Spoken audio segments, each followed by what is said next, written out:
moi j'aimerais trop pouvoir tricoter pendant ma balade. Je vois plein de tricoteuses qui tricotent en même temps que la balade de leur chien. Moi je peux pas le faire, je suis très frustrée. Parce que non seulement j'ai la main prise par la laisse du chien et ma main droite est prise par ma béquille. Donc, hop là. Et en plus de ça, il faut gérer un chien qui n'arrête pas de s'arrêter pour sniffer. Parce que c'est l'activité préférée des coquers. Donc les balades, ouais, mes mains me démangent beaucoup en balade. Après, c'est aussi une bonne manière de ne penser à rien. Juste de se ressourcer. Parce que c'est vrai que c'est très joli. Voilà. Je monte derrière. J'aime pas trop filmer dans les lieux publics et donc j'ai toujours peur qu'il y ait quelqu'un qui me surprenne en train de parler à une caméra. Voilà, je n'ai pas encore dépassé ce stade. Hein, qu'est-ce que t'en penses, toi? Qu'est-ce que t'en penses?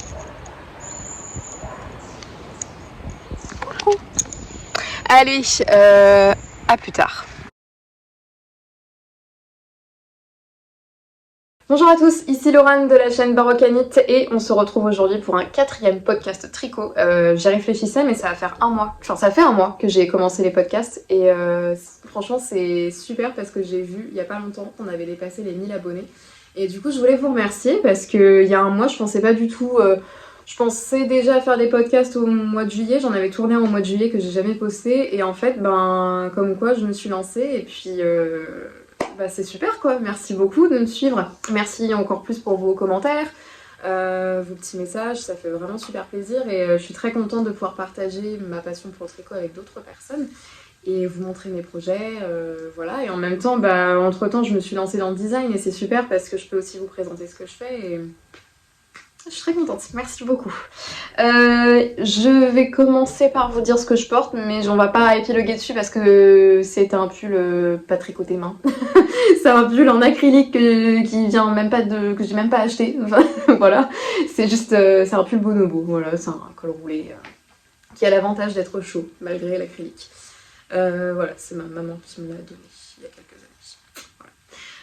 Il fait assez froid en Sarthe en ce moment, il fait très froid, le matin il fait 7 degrés et franchement c'est assez, même dans la maison il fait très froid, j'ai pas allumé le chauffage et franchement je veux pas allumer le chauffage parce que là je crois que c'est la fin d'un haricots. Si j'allume le chauffage, je crois que j'ai plus qu'à sauter du rez-de-chaussée là, en mois de septembre c'est pas possible. Je vais pas allumer le chauffage au mois de septembre. Donc moi ça fait 15 jours que j'ai ressorti des pulls quand même, cela dit, et parce que entre la flotte, entre le froid, entre tout ce que tu veux, je regarde de ce côté-là parce que j'ai Madeleine qui cherche des conneries à faire. Madeleine, viens. Tu fais des bêtises. Elle n'arrête pas de faire des bêtises. Fais un podcast. Fais un podcast toutes les deux. Elle arrête pas de se faire... Non, non, non, non, non, non. Non, tu fais pas ça. Tu fais pas ça, tu manges pas. Si tu veux faire un podcast avec moi, tu es gentille. Tu manges pas le micro. D'accord? Donc je disais, il fait très froid en Sarthe et quand je la sors, elle, le matin, je caille. Vraiment, ça caille sa mère. Donc, du coup, j'ai sorti depuis 15 jours les pulls d'hiver parce que franchement, il fait froid. Et comme il a plu et tout, là, c'est un froid assez sec quand même. Depuis hier, c'est un froid assez sec, donc ça va, mais non, mais ça caille quoi. Pour un mois de septembre, il fait trop froid. On va pas épiloguer là-dessus, de toute façon c'est pas ça qui va faire remonter les températures, donc on va passer à autre chose. Je vais directement passer à mes ouvrages que je vais vous présenter. Enfin, je suis toujours à peu près sur les mêmes, mis à part le fait que j'ai monté un autre pull. J'ai eu des avancées quand même assez bonnes dans ce qui concernait mon apoplistra, mon gros pull en jacquard que je vous ai présenté la dernière fois. Tu peux arrêter s'il te plaît, me montre? Tu peux arrêter? Arrête. J'ai une grosse avancée sur mon apoplistra et j'ai terminé mon châle de design, pas le Steven West, toujours pas, mais il avance le Steven West. Là je suis à la bordure brioche. Je crois que tu vas aller te coucher. Tu vas aller te coucher. Tu vas aller faire la sieste. Les bébés ça fait la sieste. Voilà. Ou alors tu te mets comme ça. Là on peut s'entendre. Là on peut faire quelque chose. Si tu veux qu'on soit un binôme et qu'on fasse les choses ensemble, et voilà. Du coup, vous la voyez plus. Elle est juste sur mes genoux. Écoutez, je vais vous présenter tout ça. On va passer à autre chose parce que là, l'intro dure 3 plombs, c'est un peu nul. Donc, je pense que j'ai déjà perdu la moitié de l'auditoire. Déjà avec l'arrivée du chien. On voit tout de suite les encours. Ok, donc bah écoutez, je vais directement commencer par les objets finis, donc qui est donc le châle dont je vous ai parlé la dernière fois. C'est le châle... Oh, en fait, du coup, elle est restée sur mes genoux. Il s'agit du châle aubépine, comme je vous l'ai dit la dernière fois, et donc ça y est, il est terminé. Alors, je ne sais pas trop ce que je vous présente là. Il est assez grand. Pour un châle, un écheveau, je fais attention parce qu'elle, elle va... Ouais, ça y est, c'est réveillé. C'est un châle qui est assez grand, il est profond. Après, c'est pas un long châle qui descend jusqu'aux fesses. Hein. C'est pas... Voilà. Mais par contre, il est... Oui, non, mais c'est bon. Non, c'est bon. Il est quand même assez profond. Je vais vous montrer un derrière... J'espère que le micro, ça va. Je vous fais un petit tour, hop, juste ici. Voilà. Voilà, la pointe, elle m'arrive quand même... Ah si, quand même, hein, je disais, il n'arrive pas... Oui, par contre, tu vas me rendre ma place, toi. Il n'arrive pas jusqu'aux fesses, mais en fait, il est quand même pas mal. Donc voilà, et puis donc je l'ai terminé, et pour un écheveau plus un 50 grammes, il est pas mal. Donc, pour en revenir aux caractéristiques, on est sur un châle qui est tout en point mousse, c'est-à-dire qu'on n'a pas de jersey. On n'a pas de jersey, on a du point mousse, on a des petites rayures pour incorporer la deuxième couleur contrastante. On a une rangée de trous-trous fait avec des diminutions et des jetés. Et ensuite, on a un motif de brioche. Donc, le motif de brioche qui est juste ici. Là, vous avez le motif normal. Excusez-moi, j'ai de l'encre sur les mains, j'ai travaillé ce matin. C'est des taches propres. Mais c'est sûr que c'est pas très joli. Ici, vous avez le coloris principal qui ressort. Et en fait, après, on fait une inversion de couleur où on a le coloris contrastant qui prend le dessus de la brioche. Avec le contre-jour, on voit peut-être pas très bien. Ça va, la vie? Ça va? Tu me voles mon fauteuil, du coup. D'accord. Ok, c'est comme ça. Ok. Pas de problème. Et puis ensuite, on revient après sur le coloris principal en... Voilà, là, vous voyez, je crois. On reprend la rangée des trous, on refait une bonne partie de point mousse, rayures, brioche et un rabat en picot. Voilà. Sur tout le long du châle et de la pointe et puis de l'autre côté. Voilà. Comme avec le point mousse, le point mousse ça a tendance à beaucoup s'étendre dans le blocage, je pense que c'est ça aussi qui donne une certaine envergure au châle. Parce que vraiment, j'ai passé moins d'un écheveau, en fait, pour être honnête, j'ai passé moins d'un écheveau. Mais je recommande quand même un écheveau de 100 grammes. Et puis le 50 grammes, c'était les... Alors, j'ai pris de la Ursians, coloris pomegranate, je ne sais pas.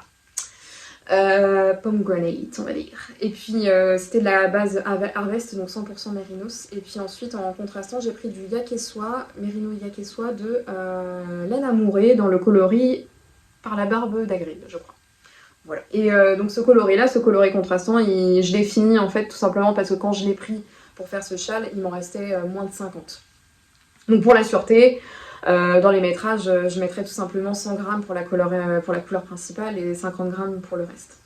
Voilà, et donc vous avez ce très joli châle. Et j'ai pas parlé aussi du détail qui a toute son importance, c'est tout simplement la torsade qui sert d'arête centrale, voilà, et qui est séparée par un jeu de jeté qui se fait tout du long. Sauf pendant la brioche, où en fait, sur la brioche, on a des augmentations brioche toutes simples. Voilà, mais on distingue quand même les jetés. Voilà, je vous le remontre. Je le trouve très classe. C'est sûr que j'aurais aimé qu'il y ait un petit peu plus de couleurs, ça c'est vrai. Mais je vais l'offrir à ma sœur. Je vais l'offrir à ma frangine numéro 2. Ma frangine 2, je suis la dernière de la famille, donc j'ai une frangine 2 et puis moi. Donc je vais l'offrir à ma frangine 2. Et elle sera très contente parce que c'est des coloris qu'elle aime bien. Elle aime bien ce genre de coloris. J'espère que ça lui fera plaisir, hein, sinon c'est pas grave, je trouverai quelqu'un d'autre. C'est pas grave. Mais par contre, c'est vrai que si moi je devais le refaire, je pense que je mettrais de la couleur, quoi. Je mettrais quelque chose d'assez de plus coloré, quoi. Je sais pas, du rouge. Mais c'est aussi bien d'avoir des basiques dans sa garde-robe. Et moi, je suis sûre que ça va lui plaire. C'est tout à fait ses couleurs. Voilà, et c'est tout ce que j'ai à vous dire. Donc pour rappel, il s'appelle le châle aubépine, une référence aussi à Frangine 2. Enfin, je vous raconte pas l'histoire parce qu'on s'en fout, mais aubépine, elle se reconnaîtra. Voilà. Tac. Et je suis donc en train de finaliser l'écriture du patron. Donc voilà, je réécris tout et puis après je ferai un petit appel au test comme pour les chaussettes barre à tribord et l'appel au test se passera sur Discord tout comme le déroulé du test qui se passera aussi sur Discord également. Voilà, donc j'ai hâte de le sortir ce châle parce que je l'aime bien et j'ai beaucoup aimé faire, j'aime beaucoup faire des châles en général et en faire un ça m'a beaucoup plu. J'adore la brioche aussi, donc j'ai pu mettre plein de techniques que j'aimais bien. Et puis en même temps, pour un premier châle de designer, pour moi, je pense que c'est bien. Voilà, c'est un bon compromis entre quelque chose, entre une pièce sympathique à porter, avec un petit peu de technique, mais en même temps qui reste assez simple et accessible. Parce que le but de ce châle, en fait, c'est tout simplement de pouvoir permettre aux débutants de brioche de commencer. Parce que là, franchement, il n'y a rien de compliqué du tout. Hein. C'est que de la brioche droite, il n'y a pas de diminution, il n'y a rien du tout. Juste des augmentations de brioche. Il marche encore? Oui. Juste des augmentations de brioche au début et pour l'arête centrale. Au-delà de ça, il n'y a rien de sorcier. Hein. Il n'y a rien du tout de sorcier. Après, vous terminez par un rabat en picot, donc s'il vous plaît, me tapez pas. Je sais qu'il y en a plein qui n'aiment pas trop le rabat en picot, tout simplement parce que c'est vrai que c'est très long. J'en conviens, c'est très long, je l'ai bien senti passer aussi. Mais ça permet d'avoir une petite finition sympa qui change de l'i-cord, sachant que j'ai pas fait de montage en i-cord, donc j'ai pas de bordure en i-cord.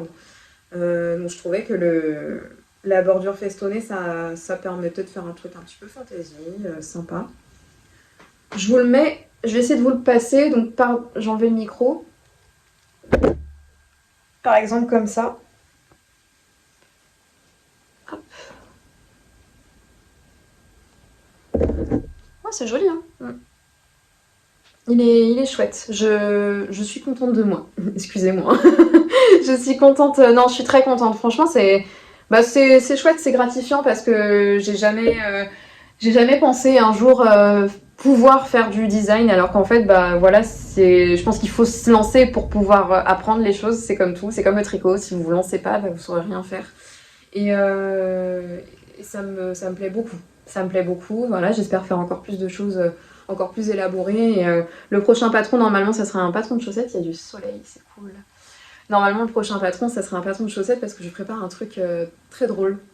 Je vais pas vous en dire plus, mais ça sera un rapport avec la littérature française. Voilà. Un rapport avec Émile Zola. Alors vous allez vous dire...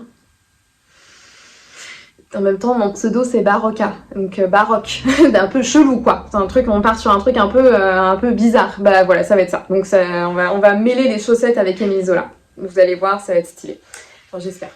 Voilà donc pour le châle aubépine. Je vous laisserai suivre sur Instagram et sur le serveur Discord toutes les nouvelles concernant l'appel au test s'il vous intéresse. C'est un châle qui se fait très rapidement. Je précise qu'il se fait très rapidement parce que honnêtement, moi j'ai dû mettre moins d'un mois pour le faire. Il n'y a pas vraiment de grande technique, hein. Il n'y a pas de dentelle casse-tête, c'est juste vraiment de la brioche, du point mousse, des rayures. Pour embellir le tout, il y a la petite torsade qui permet de embellir. Et puis la bordure festonnée, voilà, c'est tout. C'est simple. Et il est pas long, encore une fois, il est vraiment pas long. Là, je suis très surprise qu'il ait pris autant d'envergure avec le blocage, c'est normal. Mais non, c'est un bon châle, un écheveau plus 1,50, franchement, c'est top. Voilà, on va passer à mes encours. Il y en a qui ont vraiment de la chance quand même. Ça va? Si, justement, je voulais vous dire, en dessous, je porte ma Flamingo Camille, qui est là. Voilà, je la porte parce que comme je vous l'ai dit, en fait, à la limite, je la porterai effectivement pas en saison d'hiver ou d'automne. Par contre, sous un pull, ça fait une petite épaisseur en plus, donc c'est cool. On va commencer par mes chaussettes carottes. Les chaussettes carottes croquantes. Alors, donc, comme je vous l'ai dit, j'avais terminé la première il y a 10 jours. Et donc la deuxième, elle en est là. Alors c'est vrai que ça avance pas beaucoup, hein. Je suis bien d'accord avec vous. J'avoue que celle-ci, je la fais surtout au petit-déj le matin. Et après, pendant la journée, je la reprends pas trop. Sauf si je dois sortir, sauf si je dois aller dans un bar ou un truc comme ça, je les prends parce que ça a l'avantage d'être très petit et très facilement transportable. Mais ouais, en fait, je suis complètement d'accord avec plein de gens. Hein. Le talon à gousset, c'est vraiment très long, quoi. Et même moi, je préfère les talons en rang raccourci, mais c'est pas parce que je fais un talon à gousset dans mes patrons de chaussettes que j'apprécie forcément les faire. J'aime bien varier. J'aime bien varier les choses, mais pourquoi on me regarde? Je comprends pas. Oui, bah, c'est chez moi de toute façon, donc... Est-ce que ça vous arrive aussi, les gens qui se garent très proches de votre fenêtre et qui regardent par la fenêtre? Voilà. Mais putain, je comprends pas les gens, quoi. Je vais attendre qu'elle se tire parce que ça me stresse, en fait. En fait, elle arrête pas de regarder par ma fenêtre. Je vais devoir recommencer ma séquence à cause de gens comme ça. Je crois qu'ils sont partis. Bon, je disais, je faisais un monologue là sur les talons à gousset que effectivement je n'aime pas forcément faire. Par contre, j'aime bien le rendu parce que je trouve ça confortable. Pour autant, et je le fais aussi parce que j'aime bien varier, pour autant, c'est la technique en elle-même, je n'aime pas la faire. Je trouve que c'est très long. Voilà, on n'en voit pas le bout quand on doit faire le renforcement là ici, je trouve ça très très long. Et puis après, de faire la diminution du gousset, je trouve ça aussi extrêmement long. Je le fais parce que je trouve ça après confortable, hein, donc c'est cool, mais dans la technique et dans la praticité de la technique, je préfère les talons en rang raccourci. Ou aussi le talon augmentation-diminution de Lysandre Hourdin qui est dans ses patrons de chaussettes, que j'avais découvert dans le patron de chaussettes Poussez-vous les glands que j'avais fait l'année dernière, la version renard je l'avais faite, et elle a un talon qui est vachement bien, c'est le talon augmentation-diminution, on diminue puis après vous remontez les mailles pour faire comme un talon en rang raccourci. Ça a la tête d'un talon en rang raccourci, mais c'est encore plus confortable, je trouve. Voilà, donc comme je vous le disais, ça n'avance pas beaucoup. Mais de toute façon, je pense que c'est le problème de la seconde chaussette aussi. On est tous d'accord pour se dire ça, que la seconde chaussette, elle est... Curieusement, elle met plus de temps à se faire. Après, là en plus, je suis que sur du jersey. Hein. Je fais du jersey et en rond en permanence jusqu'à atteindre la partie de jacquard qui va se trouver sur la pointe. Après, sinon, voilà, je les aime toujours. Elles sont marrantes, elles sont rigolotes. Je les fais toujours avec les laines de crème queue. Pour le bleu et pour le couleur coloritaupe, c'est de la crème queue. Ici, c'est de la Lazy Lion et celle-ci, je sais plus ce que c'est, mais c'est de la crème queue. Et ensuite, ça, c'est de la Arwetta et ça, c'est de la Javol. Voilà, pour rappel. Que je tricote donc en 2,25. J'aime beaucoup, j'aime bien tricoter mes aiguilles, enfin mes chaussettes en aiguille de 25 parce que j'aime beaucoup la densité que ça donne au projet terminé. Voilà, chaussette terminée. Passons à la suite. Je vais vous parler de mon châle Fiberfest Shawl de... Oula, je me fais agresser par mon câble. De Steven West. Donc comme je vous le disais, en plus je crois que je me suis arrêtée au milieu d'un rang. Hop. Je vais pas m'étendre sur le sujet parce que franchement il n'y a rien qui avance de plus, là on n'est pas sur autre chose, juste pour vous dire que je suis arrivée à la bordure de fin. Alors pas la bordure de fin avec les chevrons, là c'est la bordure où il y a le motif en brioche. Donc on fait des augmentations et des diminutions. Et là vraiment j'en suis que au début quoi, donc pour l'instant ça ressemble juste à ça. Donc je vais pas non plus passer 3 pompes dessus, hein, je vais pas vous mentir. Je vous montre là, en fait, là vous voyez rien, mais normalement on est censé ici avoir le motif de brioche. Mais voilà, je vais pas m'étendre sur le sujet parce que franchement ça fait depuis que j'ai commencé les podcasts qu'on y est sur ce truc. Et même moi c'est vrai que je commence à... je prends du plaisir à le faire. Qu'est-ce qu'il y a? Oui ça va, tu vas pas me dégager du fauteuil non plus. Je prends toujours du plaisir à le faire, c'est pas le problème, c'est juste que... Je suis embêtée de vous montrer quelque chose qui avance, mais là pour l'instant il n'y a pas quelque chose en plus quoi. Mis à part le fait que j'approche de la fin gentiment et j'espère que pour le prochain podcast je l'aurai terminé. Ça, franchement je vais essayer de me mettre un petit peu plus dessus, même si j'essaye de carburer là pour l'instant. Parce que c'est vrai que déjà d'une part j'ai envie de passer à autre chose. Et honnêtement pour des projets aussi conséquents que ceux-là, j'ai pas envie de monter un autre châle pour me vider la tête, j'ai vraiment envie de finir celui-ci et après passer à autre chose si je le veux.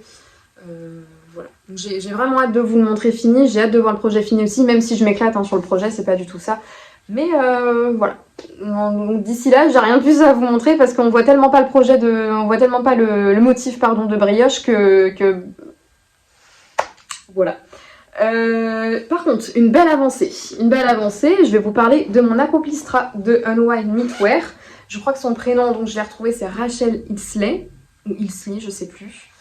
Et alors celui-ci, il a bien avancé, ça je le retire parce que j'en ai pas besoin. Hop. Et celui-ci, ben ça y est, j'ai séparé le corps, enfin les manches du corps. Attendez que je me trompe pas, là on est sur le devant, sur le derrière. Là c'est le dos. Donc là on est sur le devant. Voilà. Franchement, il est trop beau.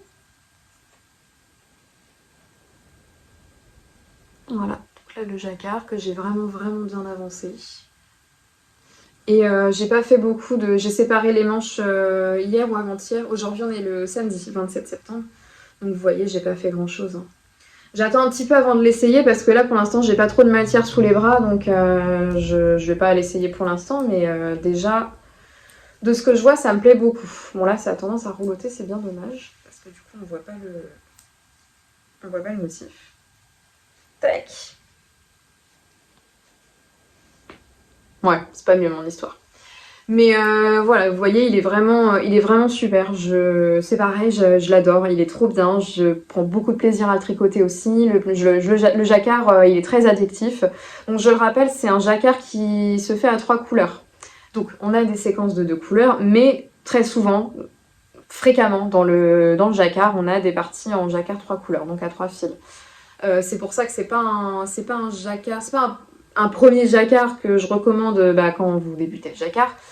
Mais il est pas insurmontable, la technique elle est très bien, c'est bien expliqué. J'ai juste un petit truc à dire par rapport à la séparation des manches, j'ai trouvé que c'était super mal expliqué. Honnêtement, j'ai rien compris. Il y avait des moments, je tâtonnais beaucoup, je me disais mais est-ce que c'est bien ça? Enfin, je veux bien ne pas toujours comprendre parfaitement les choses dès le départ. Mais en tricot, en général, ça se rejoint assez facilement au niveau des techniques de séparation des manches, et là pour le coup je comprenais pas. En fait, on doit mettre une maille dans le jacquard et une autre maille dans la séparation de manches. Ensuite, on doit faire un montage. On doit remonter des mailles sous les bras à 2 couleurs. Ensuite, on doit reprendre le jacquard, mais elle nous dit pas avec quel fil. Elle nous dit pas s'il faut reprendre le jacquard de la grille et à quel endroit. Donc j'avoue que ça, pour le coup, après c'est peut-être moi, hein, comme je dis, c'est peut-être moi qui ai juste rien compris, et ça arrive. Mais j'étais un peu perdue. J'étais un petit peu perdue parce que je pense que ça aurait pu être expliqué un petit peu mieux. Sans être méprisante ou quoi, hein. Je suis pas là pour critiquer le patron ou quoi, parce que le patron en lui-même, il est génial. Mais de mon avis, de mon ressenti, j'ai pas très bien compris la séparation des manches, et il y a même un moment, j'ai dû remonter une maille parce que je crois que j'en ai oublié une ou qu'elle est passée dans le corps au lieu du jacquard. Bon, jusqu'ici tout va bien, hein, j'ai le bon nombre de mailles et tout ça, il n'y a pas de souci. Enfin, je veux dire, le jacquard, c'est un bon rapport maille et motif jacquard. Voilà. Mais il est magnifique. Franchement, il est très très beau. Donc pour rappel, c'est de la boucle laine, c'est de la laine boucle laine, malachite, face cachée de l'iceberg pour le bleu clair, et le jaune c'est jus de citron. Voilà, donc on a un très bel ensemble, un très beau combo que je trouve génial. Voilà, ça va se continuer. Là, j'ai encore une 60aine de mailles en jacquard à faire, de motifs en jacquard à faire, parce qu'après, on doit en faire une partie de jersey. Enfin, je crois que j'ai vu que c'était des côtes. On doit faire des côtes pendant 7 cm, et en fait, c'est des côtes qui vont permettre de finir le corps.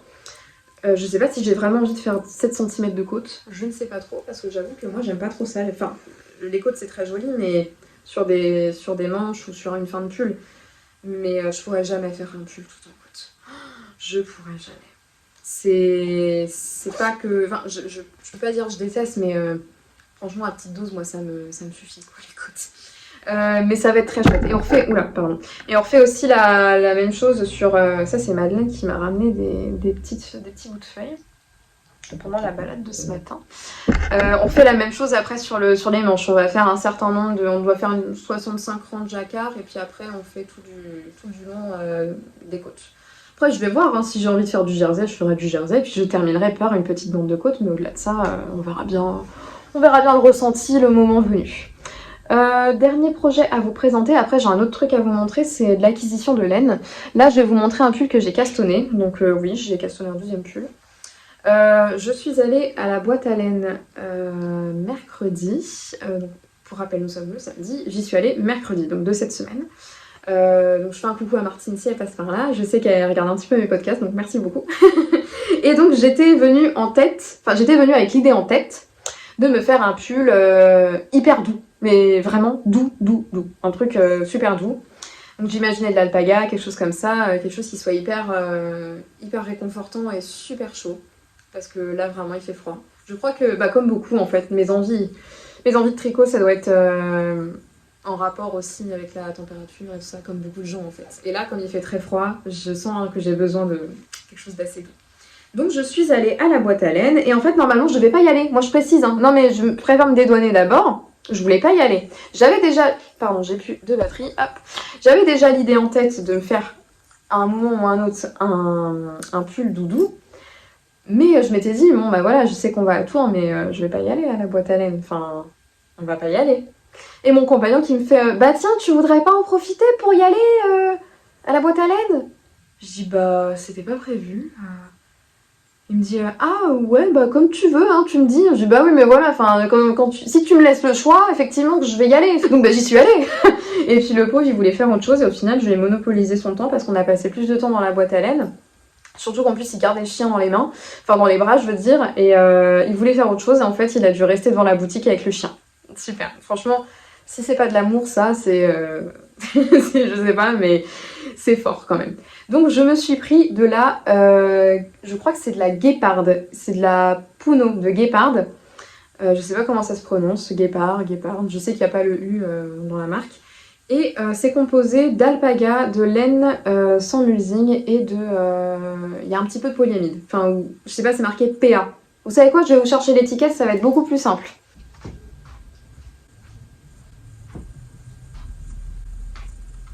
T'as fait un podcast? Qu'est-ce que t'as raconté à la caméra? Tu racontes des choses? Hein? Tu racontes des choses? Donc j'ai cherché l'étiquette, il s'agit de la guéparde, voilà comme je vous l'ai dit, c'est bien ça, de la Puno, j'ai bien retenu aussi, parce que je sais que je suis la première à ne pas retenir le nom des laines, ni les coloris, ni quoi que ce soit. Et donc pour la composition, je disais donc qu'il y a effectivement du baby alpaga, 68% de baby alpaga, 10% de laine mérinos sans mulesing. Arrête de prendre le micro. Ça tu me le piqueras pas. Et donc 22% de PA. Et je sais pas à quoi ça correspond. À ce que j'ai compris, c'était une matière style polyamide, comme ce qu'on trouve sur les chaussettes quand il s'agit de... Enfin, genre nylon quoi, polyamide, nylon, pour la tenue. Donc c'est une laine qui est bien... Le métrage, il est... c'est de la rane quoi en fait, hein. C'est de la rane. J'ai pas l'échantillon là. Ah si. Entre 11 et 14 mailles. Oui, parce qu'on peut la tricoter de 5 à 9. Mise au point pas terrible, hein. Je filme avec mon téléphone, donc c'est sûr que c'est pas évident. Donc on peut aller des aiguilles de 5 à 9. Je pense que si une aiguille 6, c'est déjà pas mal. Un 9, ça fait quand même bien déjauger. Donc c'est de la harane. Moi en tout cas, mon pull que je tricote, il est tricoté en harane et l'échantillon correspondait parfaitement à ma taille d'aiguille et à la taille demandée par le patron. Donc il s'agit du Aran Gallant Sweater. J'ai oublié le prénom de la designeuse. Je vous le mettrai comme d'habitude dans la petite barre de la vidéo. Et voilà, donc je les tricote en aiguille 6. Pour l'instant, j'en suis au raglan. Voilà, alors attendez que je retrouve... Donc ça c'est les manches, ça c'est le dos, ça c'est le devant. Il commence à être petit mon câble. C'est pas terrible là mon truc, hein. Bon, attendez. Voilà. À peu près comme ça. Bon, ça ressemble à rien en fait, hein, désolé. Désolée, j'ai pas pensé à changer le câble. Et en plus de ça, je vais vous dire un truc, je les tricote sur les Knit Pro. Et moi en fait, je vais vous faire une confidence, les Knit Pro, j'aime plus trop ça. Là, voilà, je crois que c'est pas trop mal ça. Voilà.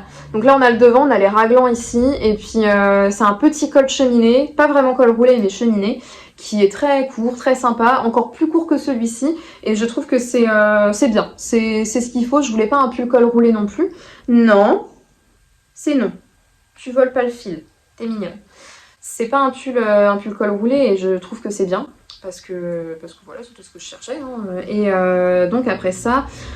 Après le raglan, on sépare tout de suite les manches et ensuite bah, c'est du jersey tout le temps et en fait bah, j'ai besoin d'un petit peu un projet vraiment zéro cerveau où j'ai pas besoin de me prendre la tête parce que la Poplistra je peux l'emmener mais il y a des moments où je suis quand même obligée de lire mon patron et de lire ma grille de jacquard. Après je la retiens mais il faut quand même que je la relie selon les rangs que je suis en train de faire donc c'est vrai que je peux pas prendre ça au resto ou dans un bar ou quoi que ce soit. Les chaussettes, bah si, je le fais, mais ce pull-là, il est nickel parce que déjà, ça monte très vite, et des fois, ça fait du bien d'avoir des ouvrages qui montent vite, parce que j'ai tendance à tricoter beaucoup de fingering, mais de changer un petit peu, ça fait du bien. Et ouais, alors je voulais revenir aux aiguilles Knit Pro. C'est les Knit Pro, donc les interchangeables, les Knit Pro Symphony, et c'était mon tout premier kit d'aiguilles circulaires que j'ai acheté, donc c'est vrai qu'il a l'avantage d'être très abordable pour la qualité que c'est. Je vais pas du tout critiquer les Knit Pro, hein, c'est vraiment mon ressenti personnel. Je me suis très vite rendu compte que je n'aimais pas trop les aiguilles en bois. Je préfère vraiment les aiguilles en métal parce que j'aime bien quand les mailles arrivent vite sur mes aiguilles. Donc j'ai besoin de quelque chose qui glisse assez facilement, et c'est vrai que les Knit Pro, je sens quand même une espèce de résistance qui est pas très agréable. Et en plus de ça, là c'est du 6. Donc je tricote avec des pieux quoi. Voilà. Et des petits stoppers de mailles Salamèche. Voilà. Donc ouais, j'aurais préféré vraiment avoir mes Xiaogu pour pouvoir tricoter ce pull. Or je n'ai pas de Xiaogu en aiguille 6. Et j'ai pas envie de racheter une paire d'aiguilles pour ça. Voilà. Donc c'est pas grave, je vais rester avec mes Knit Pro. C'est pas un pull en fingering encore une fois, ça reste un pull qui se monte très vite. Donc je vais rester là-dessus, c'est pas grave. Mais après, les Knit Pro, je les recommande vraiment si vous débutez. Hein, si pour quelqu'un qui commence le tricot, j'allais dire qui commence le Knit Pro. Pour quelqu'un qui commence le tricot, le kit interchangeable de Knit Pro, il est très bien pour commencer. Par contre, ce que je regrette beaucoup dans les Knit Pro, c'est aussi les câbles. Là, par contre, je trouve que c'est pas bien. Enfin, honnêtement, les câbles, ils sont pas terribles. Ils tournent trop. Ils ont une mémoire de forme, et donc ça s'entortille tout le temps. Et à chaque fois, je suis obligée de faire l'astuce de plonger ça dans de l'eau bouillante pour que ça revienne droit. Parce que sinon, en fait, le câble, il fait des nœuds Mobius en permanence. Et même si je ne vrille pas mes mailles quand je monte en rond, bah ça fait une boucle en fait, et je trouve ça très très désagréable. Là encore, celui-ci ça va, il est pas trop, il est assez mobile. Bon, par contre il faut que je change de câble parce que là c'est trop petit, mais là je vais passer sur des câbles un peu plus grands, et je sais qu'ils sont déjà emmêlés de nœuds quoi, donc enfin, je veux dire ils tournent. Donc voilà, ça par contre je trouve que c'est pas bien quoi. Par rapport au Xiaogu, effectivement là il n'y a pas de mémoire de forme, donc c'est un câble qui reste bien en place, et c'est mieux, c'est quand même mieux quoi. Au-delà du fait qu'on aime les aiguilles en bois ou pas, je trouve que les câbles c'est quand même important que ça tourne pas. Voilà, sinon c'est pas très agréable. Bah écoutez, c'est tout pour mes projets en cours. J'ai hâte de terminer ma paire de chaussettes, et de toute façon je pense qu'elle sera terminée la prochaine fois qu'on se verra. Par contre, je voulais donc vous montrer les acquisitions de laine que j'ai reçues. Depuis quelques temps, Bulbe Bizarre, elle a beaucoup d'activités sur son site internet. Donc il y a eu une vente qui a été faite au mois d'août, la vente de ses unis d'automne. Donc évidemment, je me suis jetée dessus. Voilà. Donc j'ai commandé une quantité de pulls que j'ai reçue tout juste aujourd'hui. Et voilà. Je suis super contente. Il s'agit donc de ces unis d'automne. Elle a sorti toute une collection qui avait rapport avec l'été indien. Voilà, donc j'ai trouvé que c'était super joli. Ici on retrouve, alors jour de pluie, oui, enfin, ou thé d'automne, je crois que ça ressemble à thé d'automne ou jour de pluie, je sais plus. Je sais plus, enfin bref. Ici c'est le coloris jour de pluie, qui est donc un bleu canard qui rend un peu foncé à la caméra, mais il est vraiment encore plus vert bleu canard en vrai. Je sais pas, enfin je sais qu'ici j'ai beaucoup de contraste, donc enfin avec cette lumière j'ai beaucoup de contraste. Ouais non, vous l'avez bleu, moi je l'ai vraiment bleu profond canard quoi. Avec des tout petits, alors c'est vachement marrant parce que il y a des légers speckles de vert. Et je sais pas si vous les verrez parce que vraiment, ils sont très discrets. Non, vous voyez pas, hein. Ça rend pas à ma caméra, c'est dommage. Non, vous voyez pas.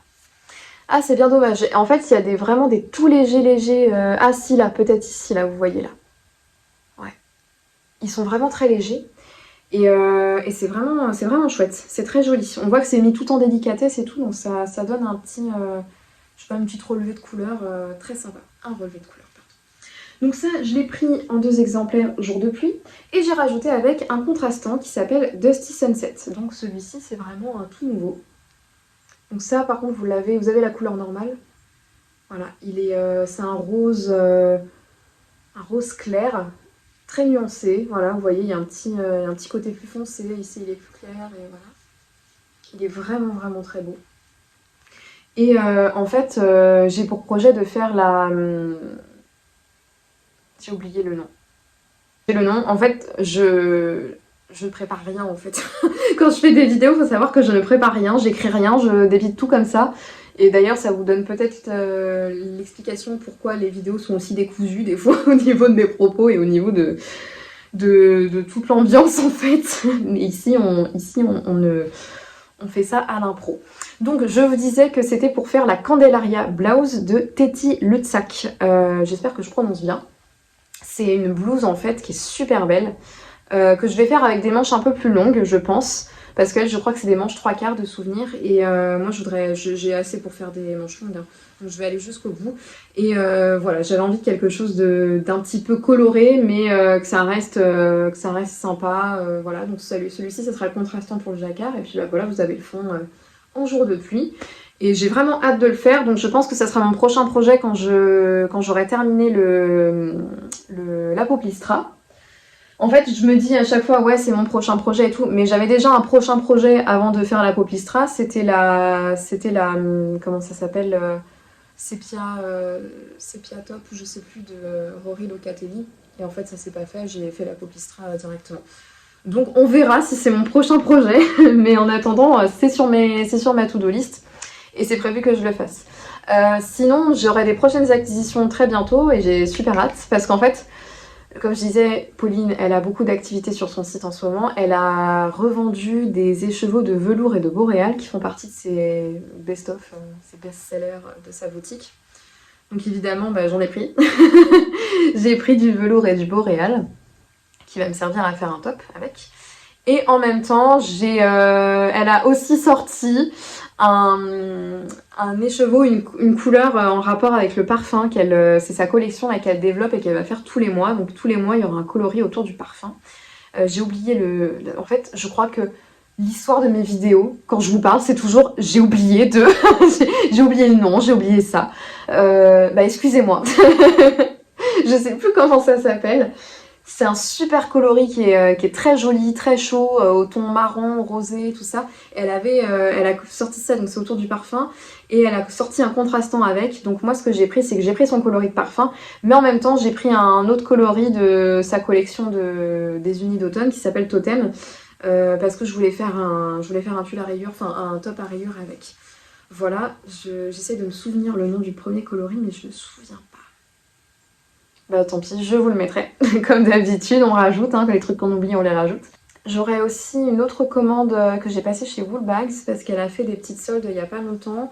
Voilà, donc j'en aurai encore, j'ai encore quelques écheveaux qui vont arriver et remplir mon stash. Et c'est très bien comme ça, je suis très contente. Puis ben moi écoutez, j'ai terminé de vous dire tout ce que j'avais à dire. Parce que mis à part le caston et puis l'avancée de l'apoplistra, voilà, et aussi le design du châle. Normalement, la prochaine fois, pas la semaine prochaine, mais la prochaine fois qu'on se verra, il y aura pas mal de choses finies. J'espère mon Steven West. Mes chaussettes, c'est presque sûr. Et puis, ben, j'espère bien avancer aussi le corps de l'apoplistra parce que c'est un projet que j'aime beaucoup. J'espère aussi bien avancer le Aran Galant Sweater, voilà, qui va s'avancer aussi, je pense, parce que ça monte très vite. Voilà, bon, je pense que cet épisode, il a été un petit peu plus court que les autres, mais parce que j'ai pas non plus des grandes annonces à vous faire, mis à part la fin du design du châle et puis le prochain appel au test qu'il y aura. D'ici là, je vous souhaite une bonne semaine, je vous souhaite un bon tricot, et puis à la prochaine, salut!